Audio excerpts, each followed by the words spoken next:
hosting us tonight and to the PRIA. It is customary at all Curtin University events to acknowledge the traditional owners of the land on which this campus is situated and to pay our respects to the elders past and present. And also I've been asked to make the following safety announcement. In the unlikely event of an emergency, we have to evacuate this building. A siren will sound. I'm pointing out the exits. There's one. That's not comment. That is one. And there's one behind me. I'll make it terrible elusive. The muster area is adjacent to the large water tank on the opposite side of the courtyard. Most of you would have seen that on your way in. So as I said, tonight's event is an initiative of the Australian Marketing Institute. I'd like to thank WA State President Fred Meyer and other members of the AMI State Council present. I'm going to wave your hands, those of you who are here. Thank you so much. Thanks for your support. Thanks for coming along. Special thanks also to the Communications Council, Daniel Norwich, and thank you for sitting in at last year, Dan. That's fantastic. And the PRIA WA State President Renee Desai, who is also here this morning. So I want to put our hands together for the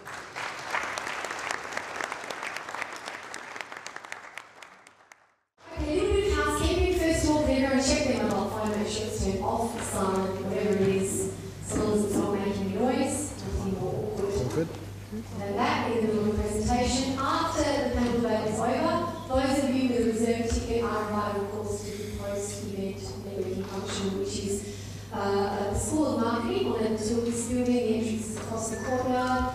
And at the conclusion of the debate, students from the Curtin Marketing Association, you can see them here with their T-shirts on, will help usher us from point A to point B. Thanks so much for your cooperation and your understanding on those matters. And I think it's time for us to get going. And a really interesting topic tonight. I've had a chat to our panellists, and there is a hashtag, John Curtin, what is it again? Thought leaders. Thought leaders. If you are socially media inclined, if you're a Twitter user, you can hashtag thought leaders. And before we get into it, I'm going to introduce our panellists. And we decided that rather than read a bunch of bios, we're going to do a journalism style. We'll start with ladies first, Bonnie Bullock. Oh, I love that. Hi. I was just tweeting. Yeah, fantastic. Bonnie, welcome along. You are the founder and director of Saranac PR. Why don't you tell everyone a little bit about your business and your background? Sure. I'm Bonnie Bullock. I've been running Saranac PR for about 7 years. I've been in Australia for 15, so I still have a little bit of an accent from America. Saranac PR is very boutique. There's myself and my lovely colleague here is Karen, who's also along with me. Our main clients are property, real estate, construction, but lots of consumer goods as well. So you know there's a new roller coaster launching in Adventure World. All of that's our PR work recently. Yeah, that's me.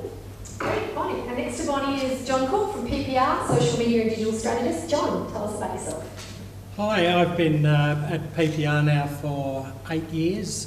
Previously PR in Melbourne for 6 years. And prior to that, was a lowly paid journalist and had to go across to the dark side in order to feed my kids. At PPR, At PPR, we work across corporate clients. We've got a lot of consumer clients, investor relations. We're probably the biggest investor relations firm in Australia. And my role there is very much around social media strategy and more so these days really content strategy and making sure that all our clients are seen online in the digital space. Thanks, John. Next to John, we have Karen Casey-Cadiero, who's the CMO here at Curtin Uni. Hi. Hello. Over to you. Yes, I've been Chief Marketing Officer and working with Curtin University for the last 3 years. Prior to that, I've worked with Tourism WA. I'm one of those people that's worked on both sides of the business from a client perspective in marketing and media and public relations. So I used to be the Director of Media and PR at Tourism WA. I've worked for RAC for a number of years and worked again both on PR and in the marketing side. I've worked for Bank West. I've worked for Commonwealth Bank as their public affairs manager for the state as well.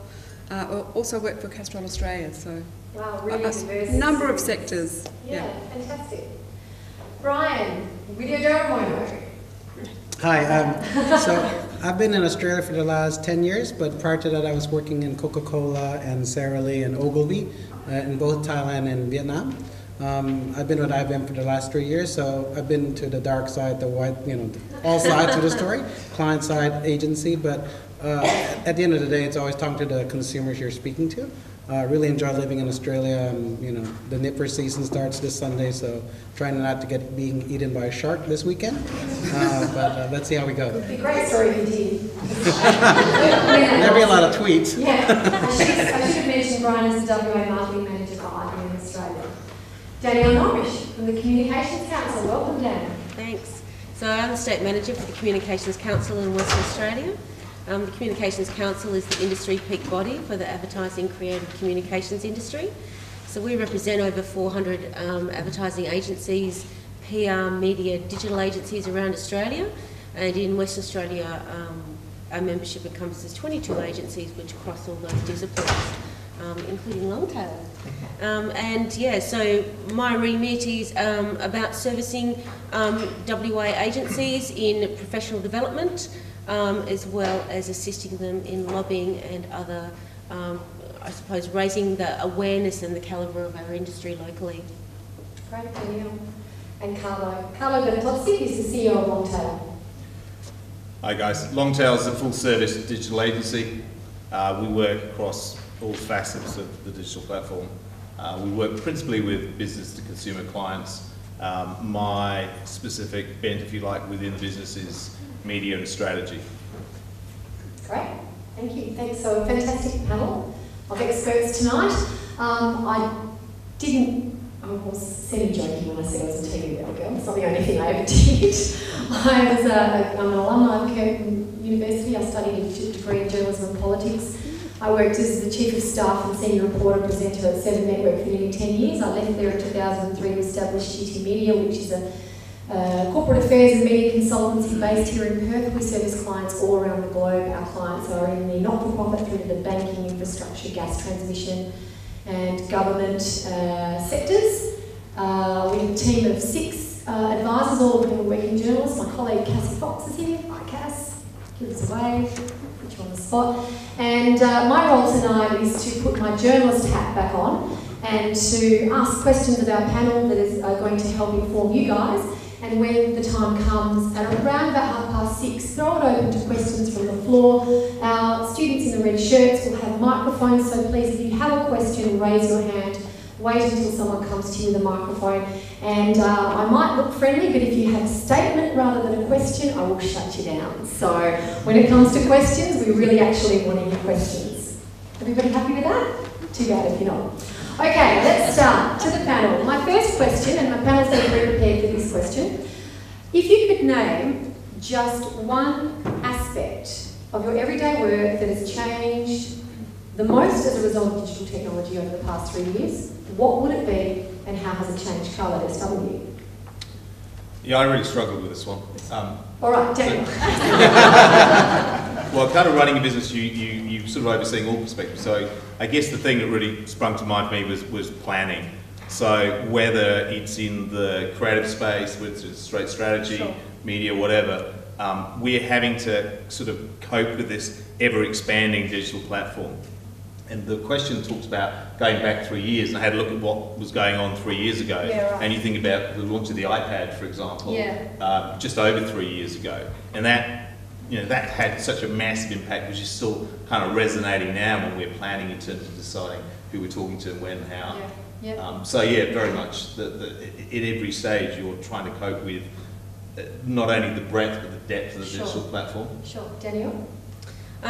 From my perspective, it is more about the fact that I'm always switched on. Yeah. From my point of view, I'm connecting with agencies and students and general public, not only over Facebook, but Twitter and LinkedIn. And we do a lot of our conversations over those platforms.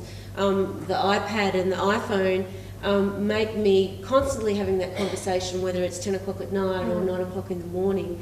That conversation's always happening. So the blur for me is really, and the discipline, I think, at our level is about, when is it your personal time and when is it your professional time? Great point. Really good one. Brian. So in my role working with consumers and B2B, I've always listened to this very famous station, WIIFM, What's in It for Me? And that hasn't changed. What digital has done is actually it allows us to work faster. But what I've had to do is like pick and choose. Like before, I had to wait for press clippings for 3 weeks to see what was the result of our PR campaign. But now everything's blogs, everything's happening instantly.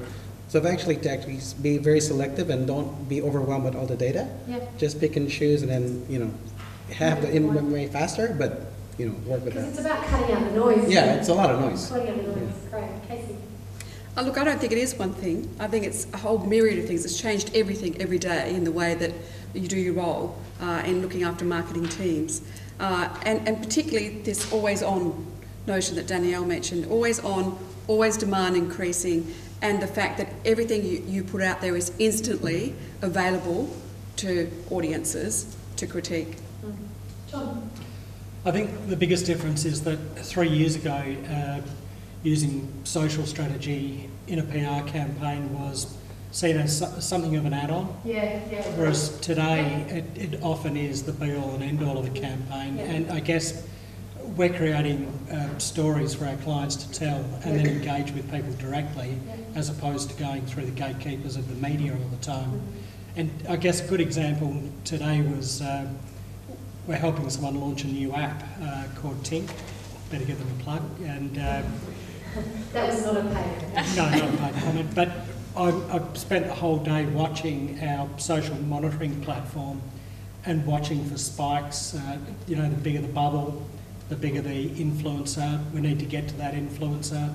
3 years ago, we weren't engaging at that depth online at any level. Perhaps for a lack of understanding because it's so new.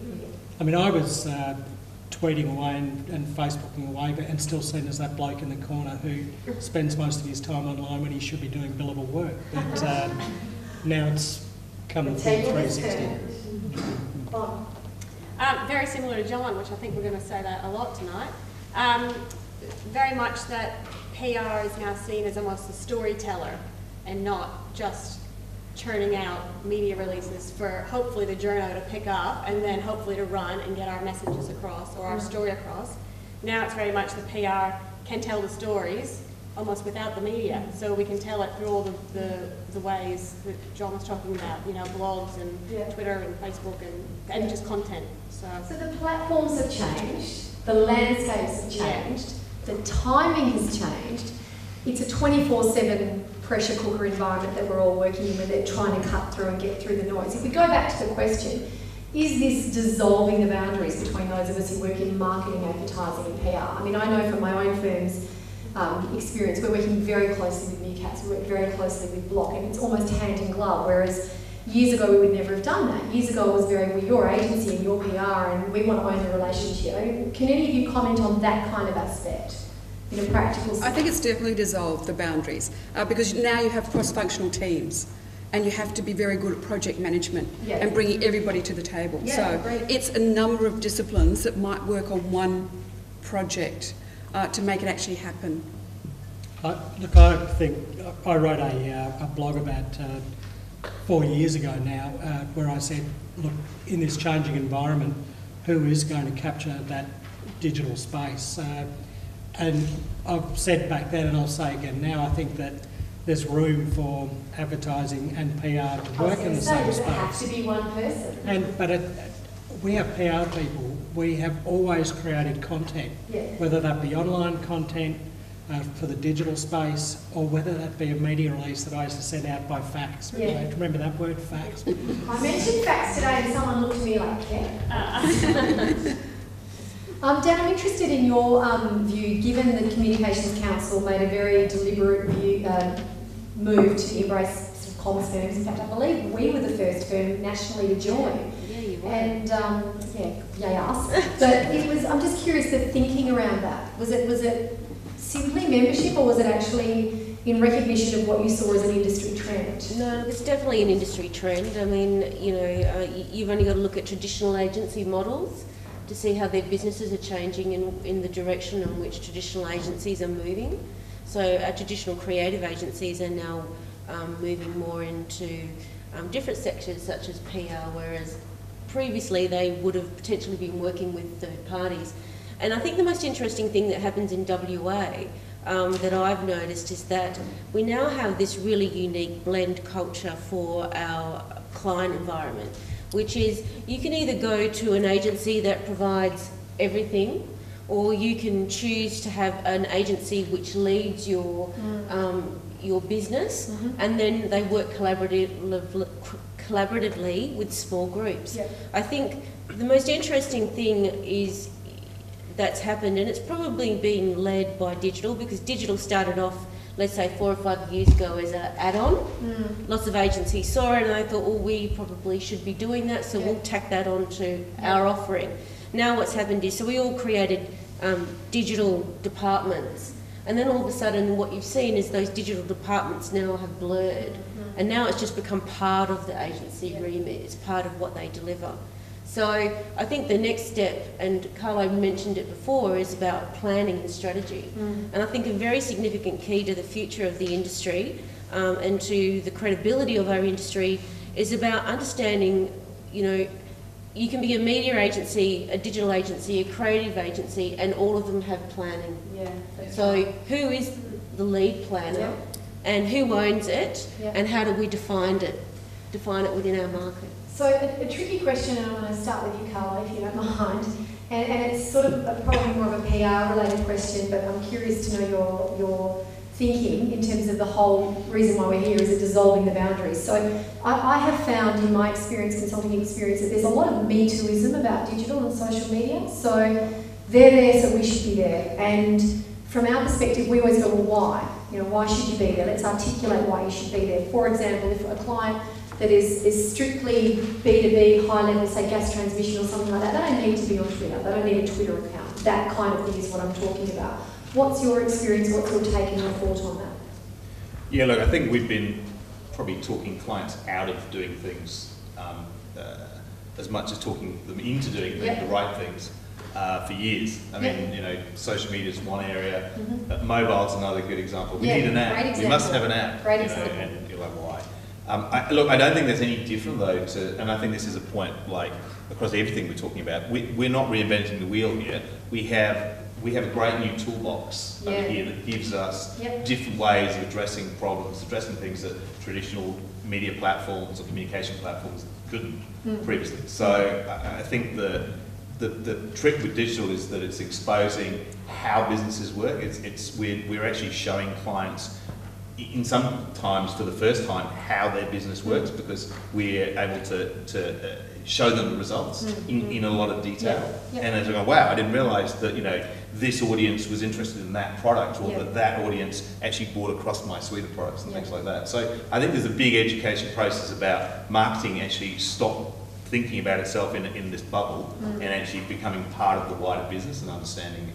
Brilliant. Brian, what's your experience in that area? Well, I mean, like, with the B2B, we're not always, when we talk to customers in different industries, we're not saying you need an app, right? So, for example, we speak to natural resources, where they don't need Twitter, but they do need something which allows their workforce, you know, using a mobile platform to actually be able to service a rig. So they could be going out, and if their mobile device allows them to capture the information about, oh, this is the widget that needs fixing. If that data is all there, it allows them to actually fix the problem and get back to the work site quickly. And what we found is that sometimes, you know, big clients, they haven't thought about that end. They go to a site, something needs to be fixed, the information they're given is incorrect. So it's really how to use it within the right workforce, within the right business situation. Okay, so here's another curly one. I'll throw it open to whoever wants to put their hand up. So as you guys were talking about that, and particularly Brian, as your last answer, I'm thinking as the I guess the part of my brain that works in the area of reputation management, risk management, and I think of a client that we have that has a large apprentice workforce in remote locations, and the idea that they can even have mobile phones on site sends them into conniptions, because these are young men, no disrespect to the young men in the building, but generally don't have a filter. What happens if something happens on site, they take a photo, they Facebook it, they tweet it, they send it to a newsroom, all of a sudden the device that's helping the business become efficient is a risk to that organisation's reputation, and there's no way to control it. Anyone care to comment? You're talking about lines being dissolved. Anyone? Well, it's not just a risk for the company, it's also, and you know, one of the things that we talk about with the Communications Council and through our professional development, it's also a risk for the professional. It's a risk for the individual. And I think the thing with social media is, you know, people have to think about their actions. They have to think. You know, it blurs the line, like I was saying before, between personal and professional. Right. So when you do have that camera and you are on site and you think something's funny and you're about to take a photo and then post it. The guys who did that Harlem Shake thing, is that Harlem Shake? I'm not very cool, I'm sorry, but that thing that they did. Yeah. I mean, you not only need to think about your company, but you need to think of yourself as a professional. And, you know, if I do post that, who is going to see it and what repercussions is that going to have on me as an individual, as well as a professional? Anyone else care to comment on that one?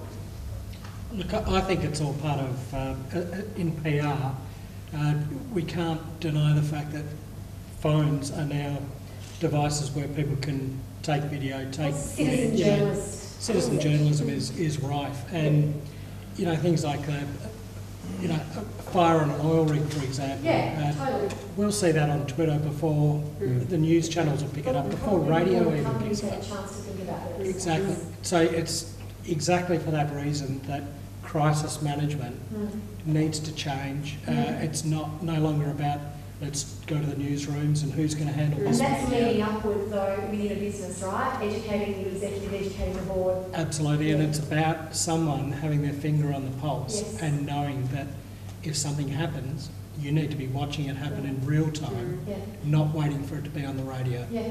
And I think that's probably the point you made there is a very frustrating point when you work from the client side, when you've got generally executives that go, oh no, don't say anything. Totally. Just let's shut it down. Let's just be quiet about this and it'll go away. Yes. And we know that you can't do that. Well, the whole concept of that is an old media approach is not going to work in a new media environment, and that's the take home we have to, as leaders, I guess, in our profession, is educating upwards.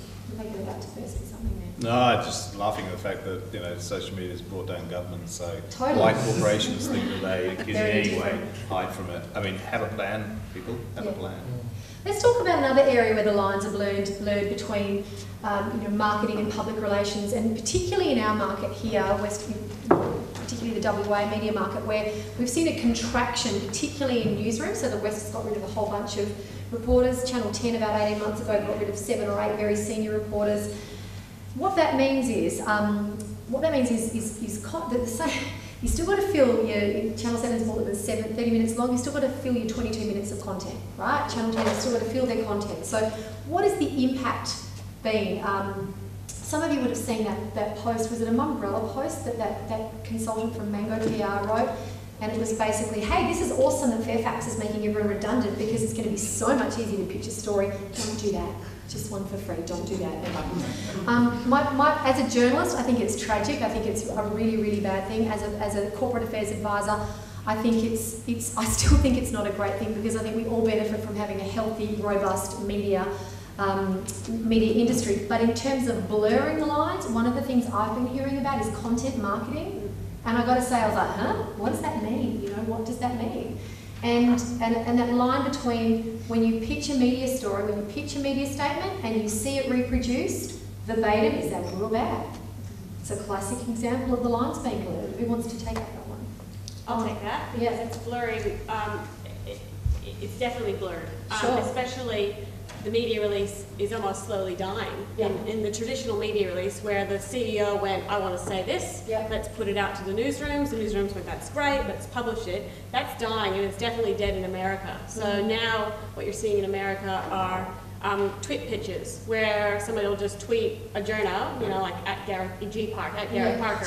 G Park, love G Park. We love him. You know, at G Park, what do you think of this? G Park then picks up the phone, and you've just pitched a story without even writing anything. So it's happening, and it's blurring. It's definitely blurring. So the media release is still alive and well in some pockets, like in our construction and homes. Like you still write out media release, New Homes likes that. Where are the images? And there you go. And exclusivity. Do you find, I know in our firm, we still have journalists say, I want it on my own. Yeah, no, fair, yeah, and absolutely. do you still experience that? Yeah, definitely, and that's when you do direct message. Yeah. So you just change that works in your favour as well. So during my time at Tourism WA, we launched the new brand for the state, and we use branded content very effectively. I think it got something like $10 million worth of economic value. Can you just talk for to tourism. those of us, myself included, who are a little bit shady on what branded content means? Okay, so we launched the West Australian brand, which is Experience Extraordinary, And we devised a very strong brand engagement campaign, which was the Extraordinary Taxi Ride. Yes. And so what we did was we actually went to the Seven West Network and we ended up doing a documentary. We had their film crew follow us around the state. We got sponsors on board, corporate sponsors such as RAC, so we made sure we had a mechanic there when the taxi broke down and all that sort of thing for us. But we also had that going in terms of rich media for the website, which also allowed people to blog and give comment, and that went internationally. So internationally for a West Australian marketing agency called Tourism WA to get $10 million worth of branded content was phenomenal. All right, well done. That's amazing. John, you were going to say something? Yeah, look, that leads me on to the City of Melbourne's latest campaign, Remote Control Tourist. I'm not sure if anyone's seen that, but effectively they strapped a camera to the head of one young woman, one young man, and then told people, tweet us, Facebook us, tell us where you want us to go.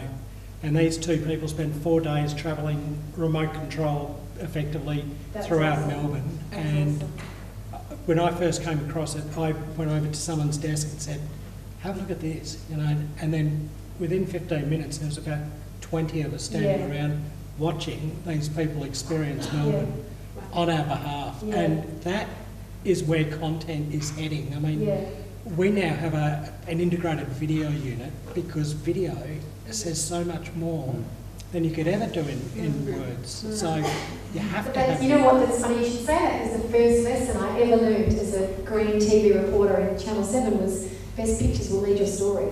So that hasn't changed, it's just the platform, right? It's exactly, it's that online platform which allows you the ability to push that content out there directly to the public, as opposed to, gee Parker, can you write a story about this for me, So we're talking about blurred lines. It's the digital revolution dissolving the boundaries between marketing, advertising and PR. Do you think, is your experience, we'll go for the last question before I throw it open to the floor, and we'll go down the panel starting with you, Brian.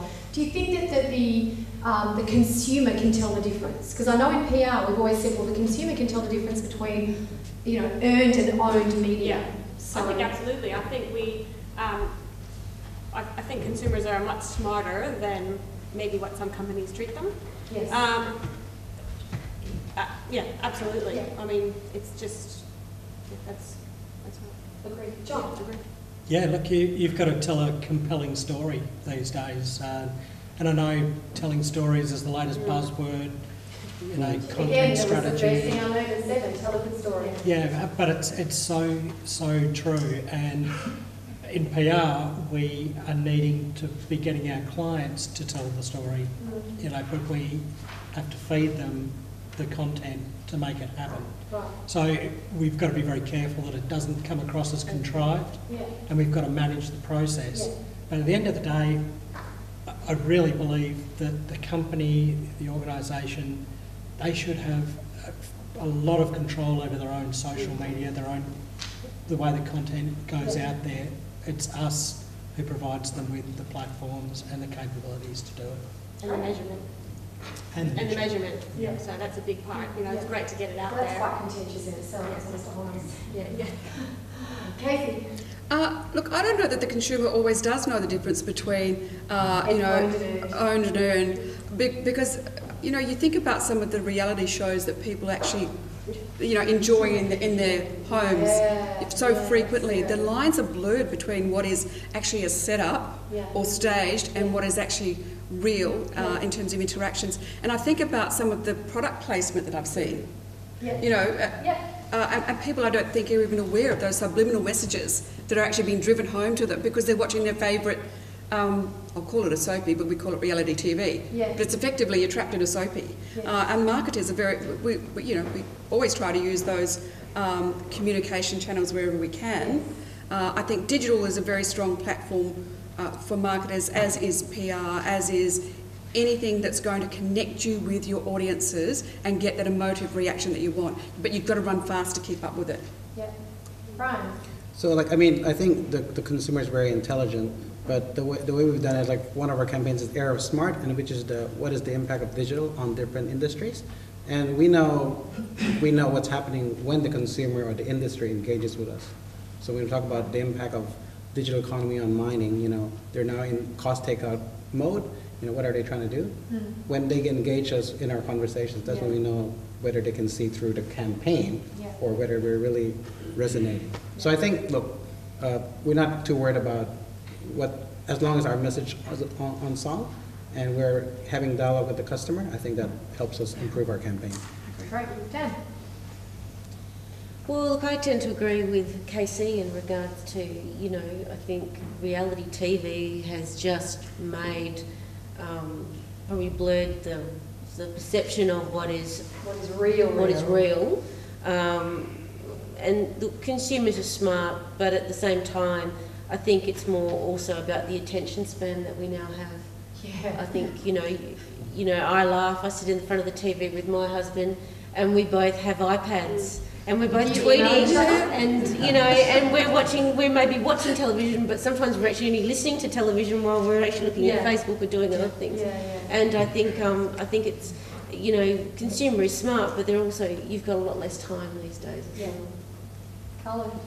Look, I think that content marketing is a buzzword we hear a lot, and when you drill down to it, I think the interesting thing for us is that there is a commercial reality of trying to manage the balance of a client is generally coming to us with a set of objectives. So how do we meet those objectives? What brand assets have we got that we can leverage to achieve that? But how do we stay true to whatever platform we're on, whether that be social or whether it be mobile or whatever, and add value, which is what it comes down to. But trying to do all that and still keep a little bit of control of the narrative, because the narrative of the brand is risky thing in so there has been some good examples. Just the Intel campaign, Beauty Inside, is a good example of where user-generated content has been kind of fed into a narrative where the brand has a degree of control, but really it feels like the consumer's driving the story.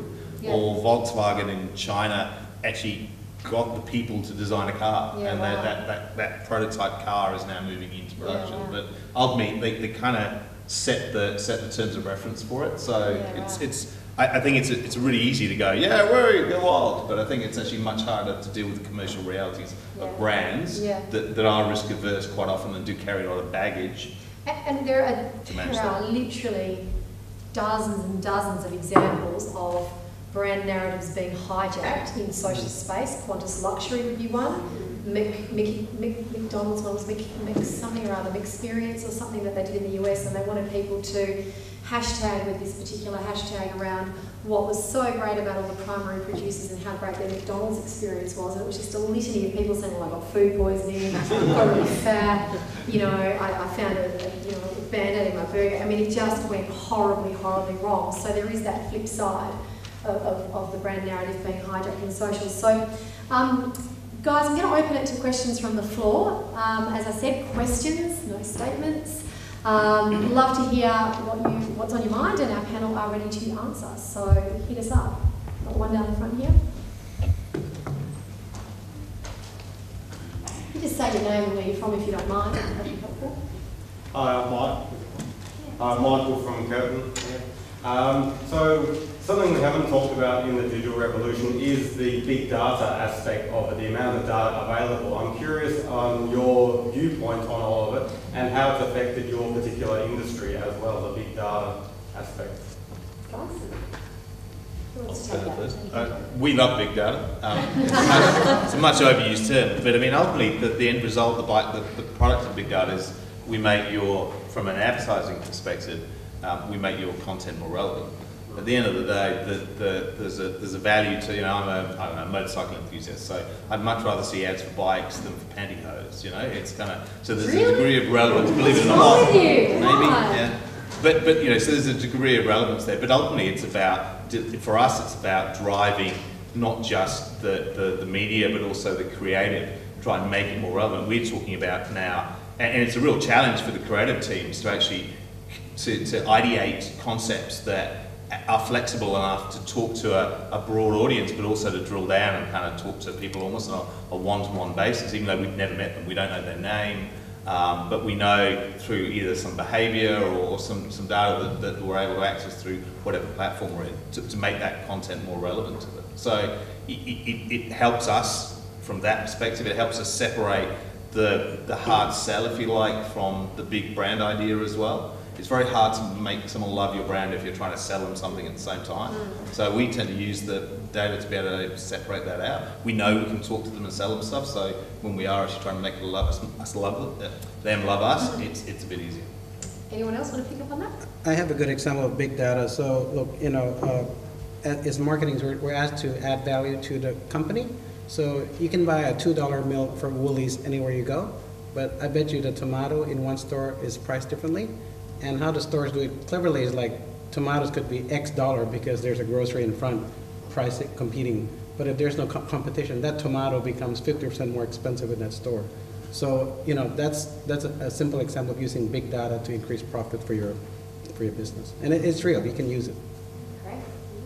Anyone else? Are we going to move on to the next session? I was fortunate enough a couple of months ago to hear Jim Messina, who was Obama's 2011 campaign manager, say that Obama won on the basis of big data, and Jim Messina's ability to use big data and to use all forms of particularly digital media and social media to help Obama win that campaign. So it was just an amazing case study on how, you know, one of the most powerful nations in the world actually increases its power using big data. Yeah. John, did you have something you wanted to Yeah, look, just very quickly, I mean, we, through our use of social media, mobile, etc., we tell the brands what we're interested in. So it should come as no shock. As a consumer? As a consumer. Yeah. So it should come as no shock that they target us directly, and in a way, we're inviting that interaction. And that's where we're going to, a place where brands and consumers interact, rather than you sitting there looking at an advert that pops up every 10 minutes for 30 seconds. You're encouraging that interaction. Yeah, I just wanted so you still good. I was just going to have a quick example on the back of John. I mean, one of our clients is Dale Homes, and they were one of the first ones about 4 years ago to actually employ a social media coordinator in-house. So we advise and sort of monitor and measure, but they have somebody full-time looking at their Facebook, their Twitter, for issues in crisis, for posts, content, and we're about to do a story with Business News, where they have found now clients that are choosing them because of their communication channel of Facebook. They have seen that people have gone and gone, oh, you know, it's been raining, I know, but it's taking you a little longer to get my house done. And somebody's on there, Jemima is on there, writing back instantly, saying, oh, we'll get that to the site manager, rah, rah, and somebody has now signed on the dotted line, purely because of the way they're interacting with their customers on Facebook, and that channel is just so direct, instead of, oh, sorry, you have to call your project liaison officer and leave a message. Well, it's real time. It's a real life example. Yeah. Oh. That's funny, we wrote a job description. Yeah. Just an aside to temper my enthusiasm for big data as well, the only thing that concerns me is that there's a very small number of large corporates that are controlling a lot of the data, that have access and leveraging data, like Google, Facebook and so forth, who Google particularly do have an agenda. I don't care what everybody says, there is an agenda there. But their slogan is don't be evil. Yeah. Okay, great question and great debate. Who has another question from the floor for us? We've got a couple, we'll go here and then we'll go over here. Right here, lady. Curtin. Just curious, do you think the popularity of social media has led some clients to underestimate the amount of work involved in doing it well? I can answer that, yes. The question was, has the popularity of social media led some clients to underestimate the amount of time and resources that's needed to do it well? Yes. Don't give it to an intern. Don't give it to an intern. Yes. Instagramming your lunch or your dog, guilty, is not social media strategy, just FYI. Anyone else care to jump on my bandwagon where that's concerned? Yeah, look, Yes, the answer is yes. I mean, the thing is that, and that's the age-old question that I get every time is, I can't even answer all my emails. How am I supposed to do this social media thing? And hello, it's new technology, it's a new way of communicating. Build it into your business plan. Make it a part of the way you do business. You know what, I think it's even more than that. It comes to the heart of your question. You know, everyone who has a smartphone is tweeting or Facebooking or Instagramming, all three. guilty again, but you would no sooner put an inexperienced person in charge of social media than you would put an inexperienced advisor in charge of media relations or crisis management. And I think that's the thing that you see. You know, we see it with clients, and we have to partner with them and help them, I guess, in some instances, baby the people through. But it is, like I said, just being able to play in the pool doesn't mean that you have the strategic understanding of the fact that that is a tool. You mentioned a toolbox at the very beginning of the session. You know, my old boss, a very, very, very experienced newsman and corporate affairs guy, a guy called John McCry, said that all the time. It's all about having the right tools in the toolbox and using them appropriately. So, again, I feel your pain. I think it also comes from the illusion that you know, you look at small business to medium business and they see it as a free way to engage, and there's no such thing as free. Nothing's free. There's always a cost associated to it.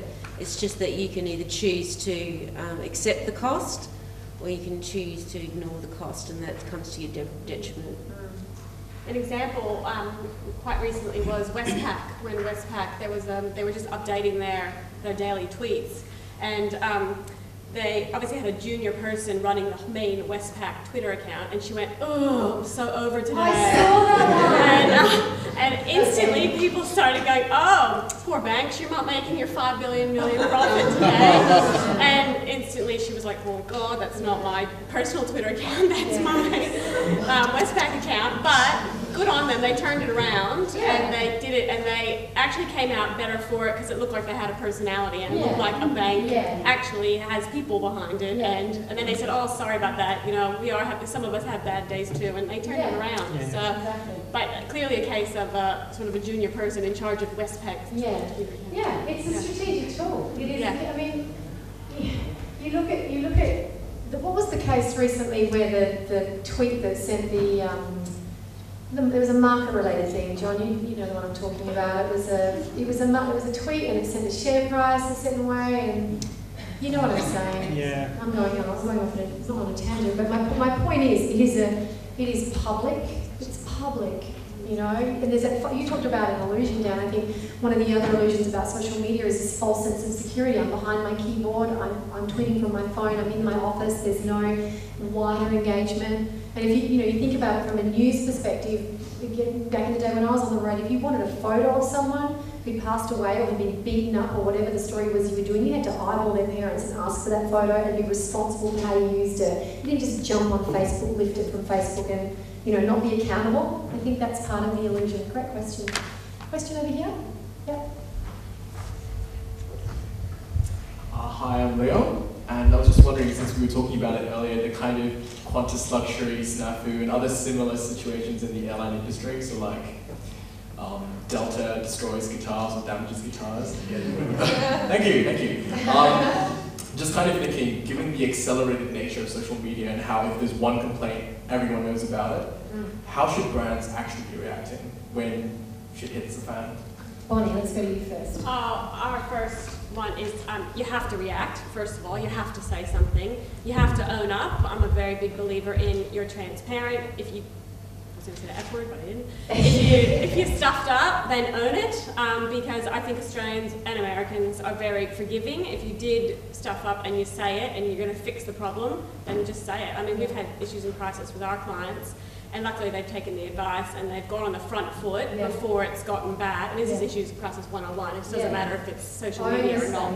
So, and they get on the front foot and they put out, now it's not just in the newsrooms, but they put it out on blogs and Twitter and everything, because if you don't put something out, the journals will fill the void. So they'll get content that's not yours, that will obviously not be your story. John, go for it. Look, it's really about trying to turn a negative into a positive. To give you a personal example very quickly, I started a hotel in Sydney and found out that I was put in a smoking room on a smoking floor. And I think I had swine flu at the time, pig flu. And you can imagine that wasn't... much worse. But, I was disgusted by that fact, and I instantly got on Twitter, and someone within 2 seconds said, "That's a Starwood hotel. Why don't you contact them?"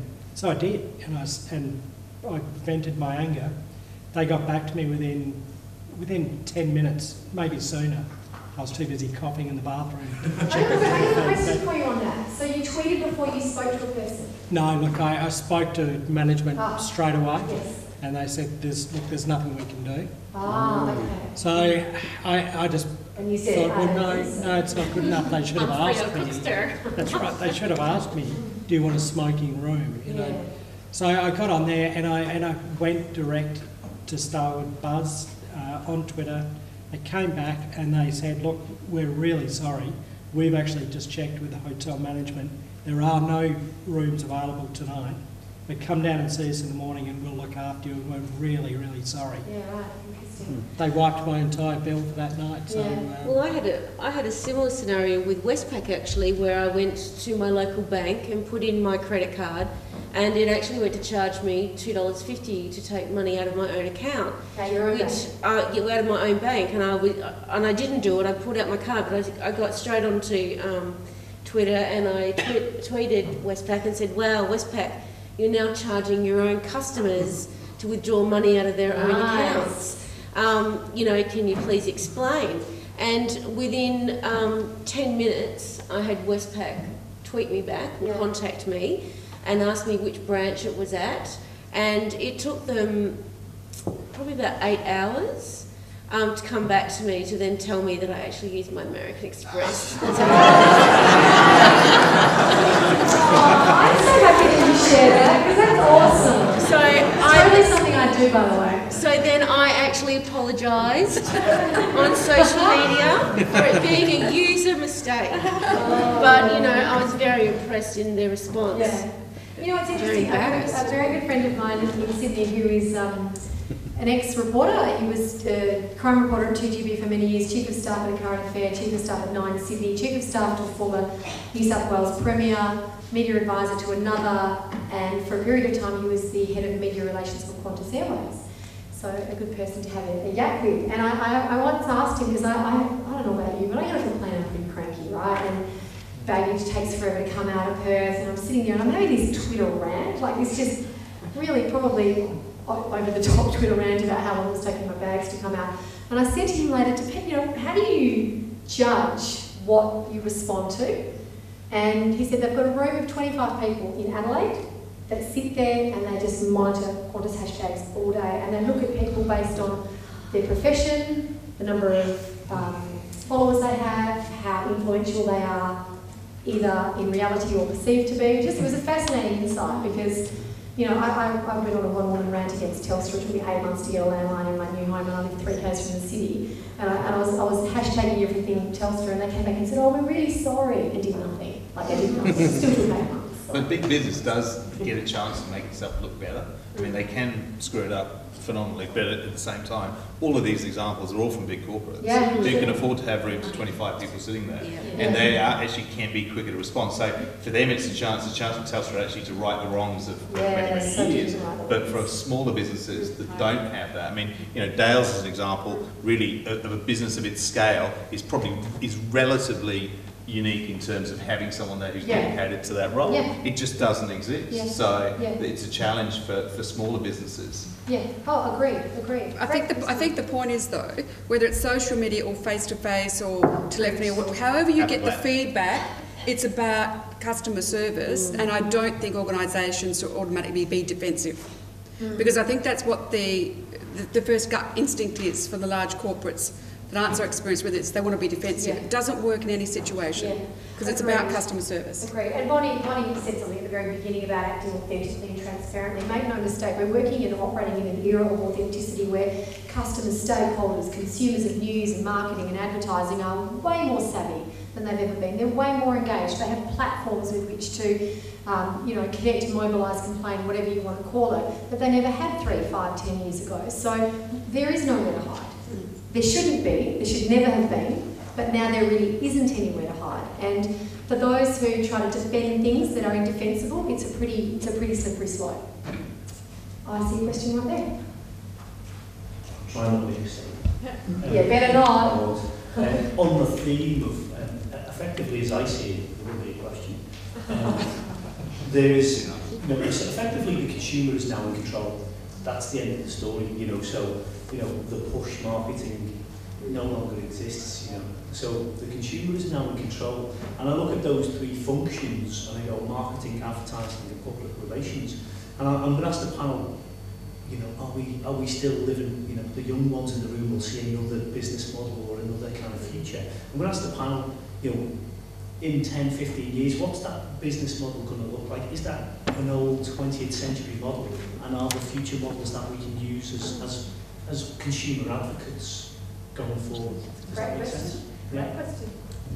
Just as well as a question. Yeah, sorry.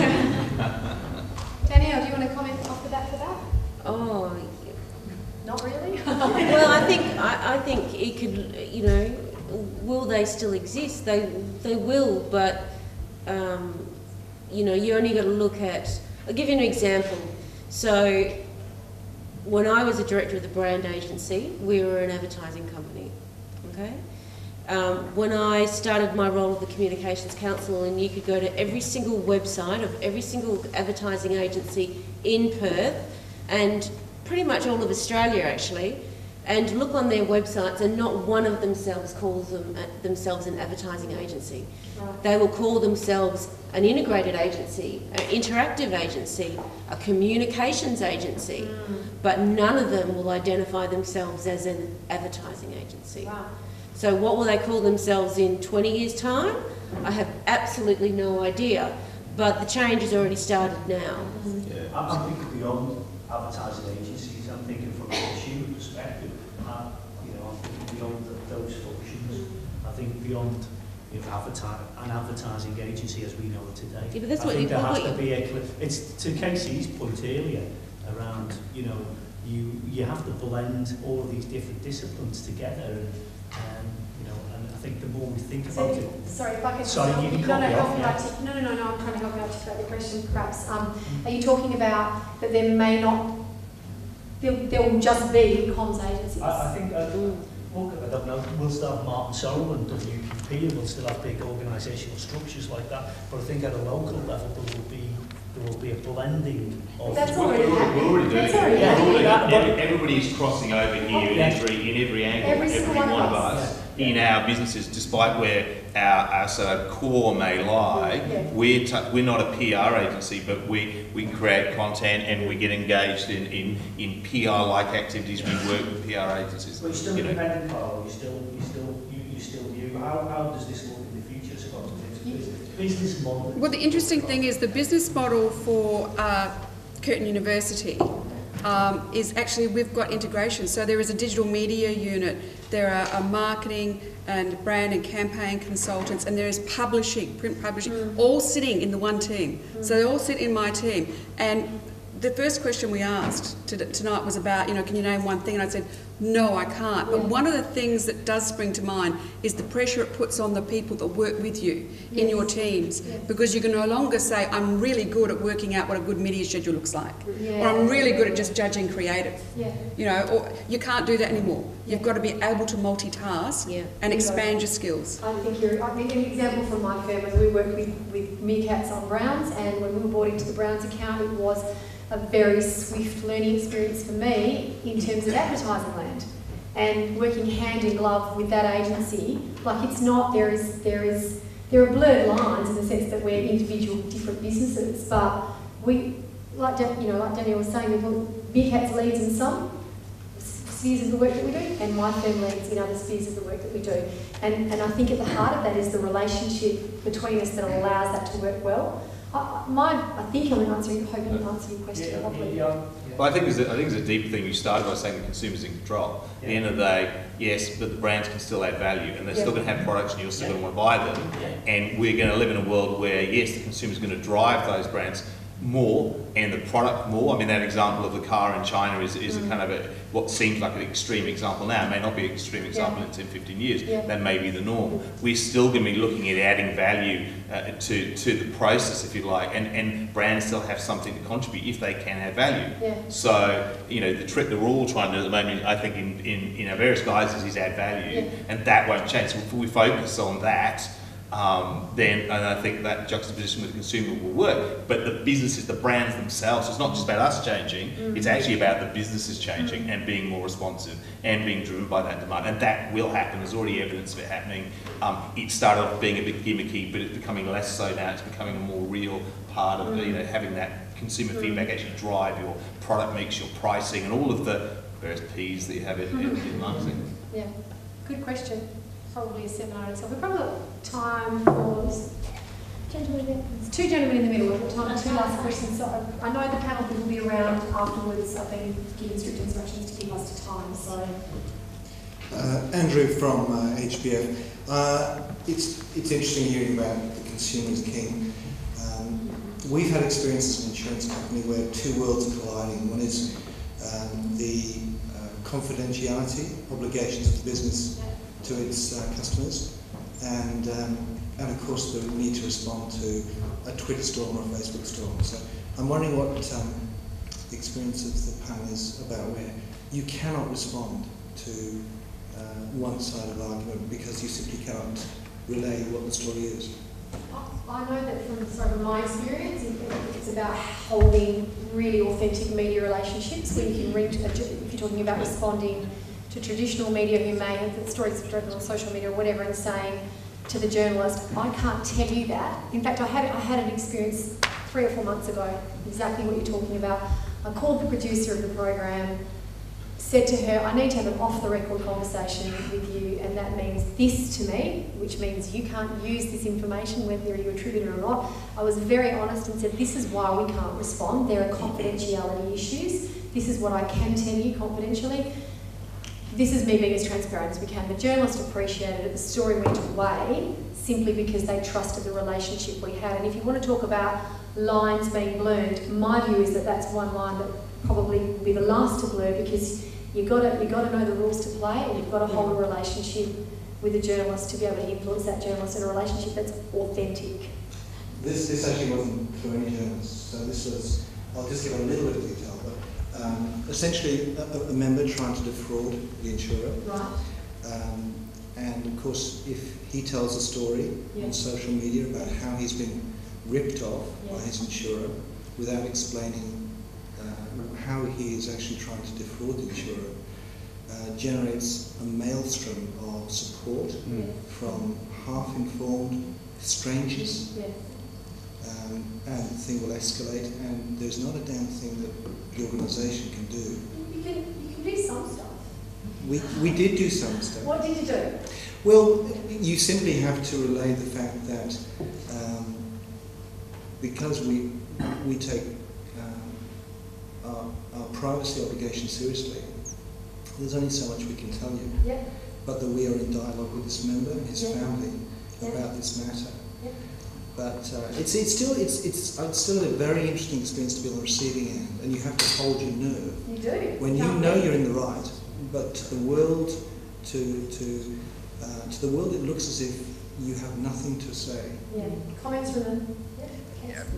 Andrea, I absolutely understand where you have been with that one, and I have seen the impact of an absolute torrent of social media comment that you can't respond to because of confidentiality. You know that information being put out there as fact is actually fiction, and you can't respond, and it's very, very frustrating. And this is what I was talking about earlier in terms of it becomes a bit of a soapbox or a soapy for people, and so they get so engrossed in the storytelling, whether it be true or whether it be false, you actually just have to let it wind down, and just let it peter out at its own speed. But it's extremely frustrating when you know you can't respond and you know that there are lies. So it's not even that you can talk to the media, the traditional journalists. Did you get picked up by journal news? No. Oh, by the media? Yeah. To some extent. And the journalists who we have a good relationship. You could They have that understood conversation. that There was much more to this. Yes. And so they weren't quick to take one side. Yeah.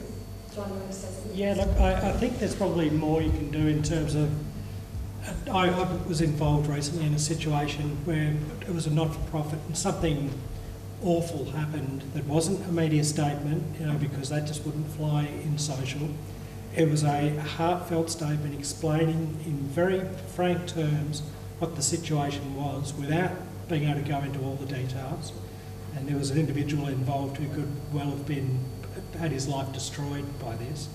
And what we found was that there was quite a degree of self-moderation took place.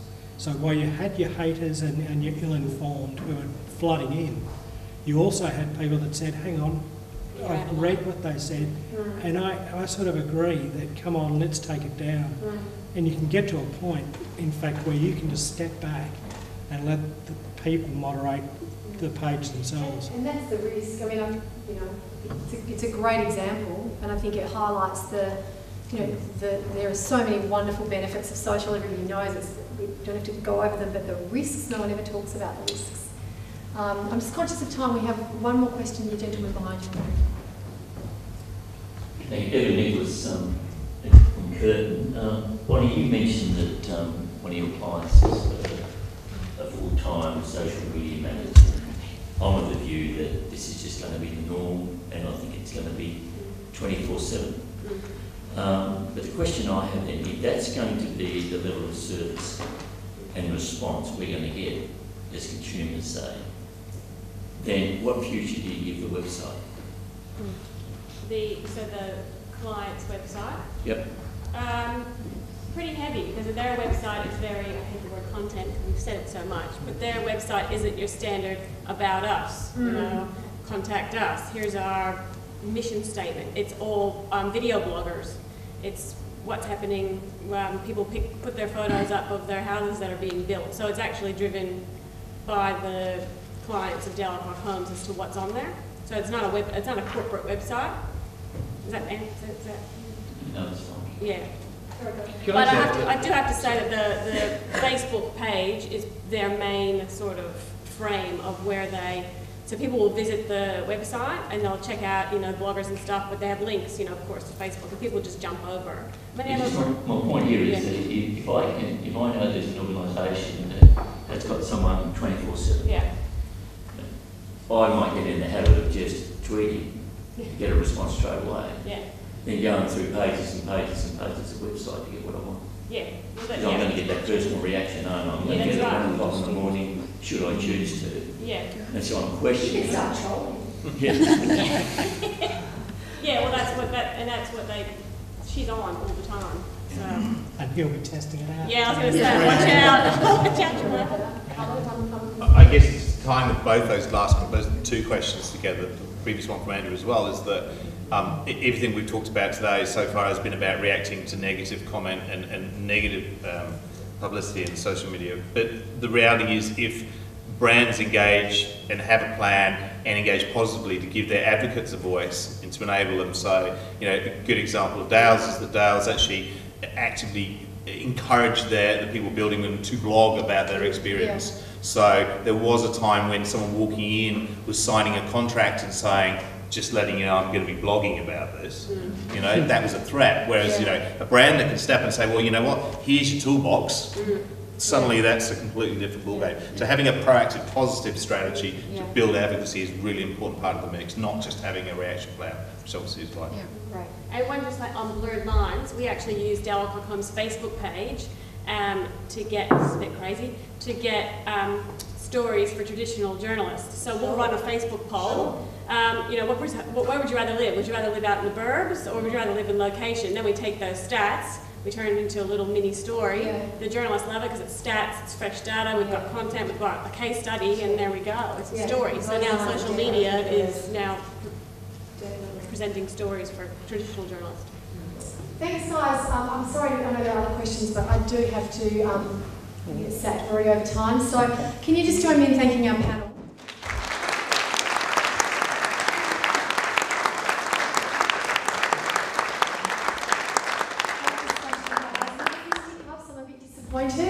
I'll hand it back over to Nigel and he can Thanks, Gemma. So that's been an absolutely fascinating discussion for those of us with a professional interest in advertising, marketing and public relations, which I think is everybody in the room. So it really has been interesting to hear those insights. So many valuable points. I suppose one thing that I picked up was that in some ways some of the old values never die. So good storytelling and a picture still tells, is still worth 1,000 words, so the video and the storytelling, but of course the platforms are different. But then on the other hand, there are some things that are really new and really quite terrifying actually. The speed at which things happen is quite alarming. And I think the other point that came across time and time again is that phenomenon of being always on. And the blurring, not only between those disciplines, but the blurring between private and professional life. And I find that somewhat scary, but I guess we're just all going to have to get used to it.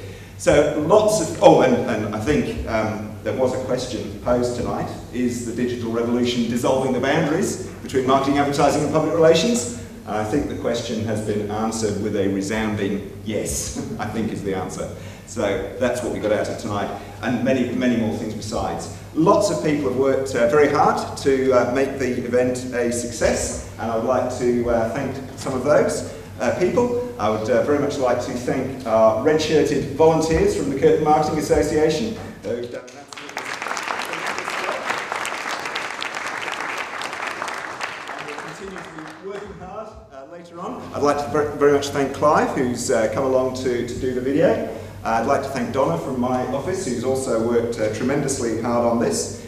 And of course, on behalf of AMI, I'd like to thank the PRIA and the Communications Council for supporting the event, and very importantly for all of you for coming along. So thank you very much for being here.